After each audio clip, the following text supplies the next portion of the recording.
Hello and welcome to week 3 of Animate's video series, all about an introduction to theatre. This week we're going to be building off last week where we were shown by Hugh how he started to create his work. And this week we're going to be joined by practitioner Jacob Elder to show how you start from those beginning ideas and start to build a skeleton of a piece of work. So really building off what Hugh was saying last week about how you start your process and how do you drive it to start to actually become a piece of work. I really hope you enjoy what Jacob has to say. Hi, my name is Jacob. I've recently just began my solo practice for my university final project. I'm making this video to give you guys an insight into my process of generating and creating ideas. For me, the most important thing to have when you're making a piece of work is a book that you can scribble things down in, all of the thoughts that you may have about the performance, no matter how big or small. I also think it's very important to create subject material about your own experiences. Research. This is a very important factor when it comes to the work that I do, as a lot of it involves character work. Sometimes, for the performances I do, I learn a lot from reading these books rather than being in a performance space. And a lot of my work is also centred around dance music, being a DJ and a music enthusiast, but this doesn't come into play until the later elements of the rehearsal stages. Now for the most important part of the process, the creating of initial ideas. Let's say we are making a performance about a party. I always start by making a mind map of all the ideas and divide them up into key subheadings. These are characters, events, and what I would see at the party. Oh, and of course finally the music.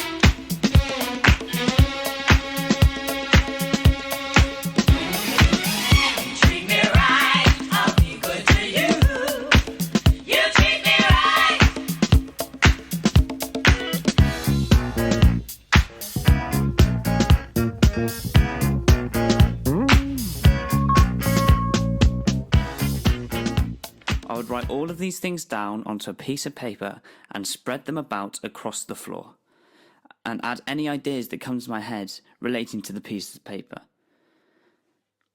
Character, explaining about all the types of people I would see at the party, for example, guests, family, the birthday boy/girl, or DJ. Events, why are we at this party, and what's the occasion? Is it a birthday party, wedding reception, or perhaps a christening? Why? Something is going to happen in your performance in order to create the drama. What is this going to be?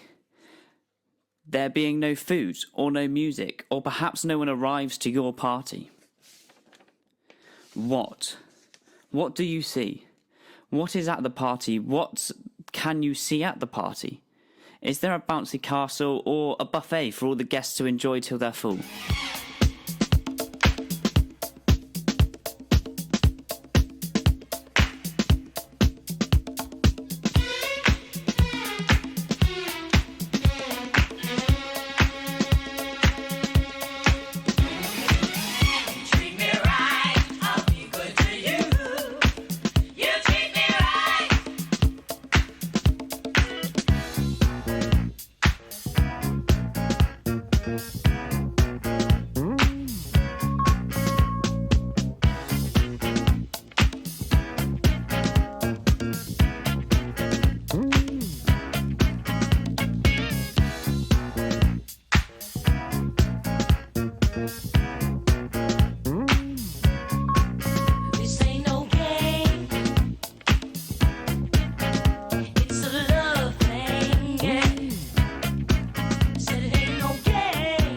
that you've created all of these ideas and jotting them down onto your mind map, you can spread it all about on the floor and take a look at everything that you have.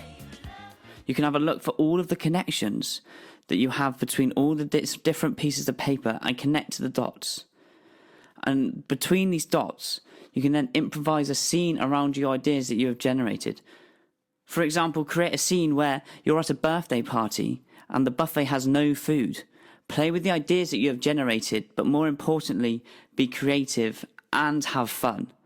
Turn everything into a game and have fun with the play. Thank you so much, Jacob. It was really interesting to hear how you build off work and how you start to create a skeleton idea. Thank you for joining us this week, and we can't wait to see you next week. Bye, guys!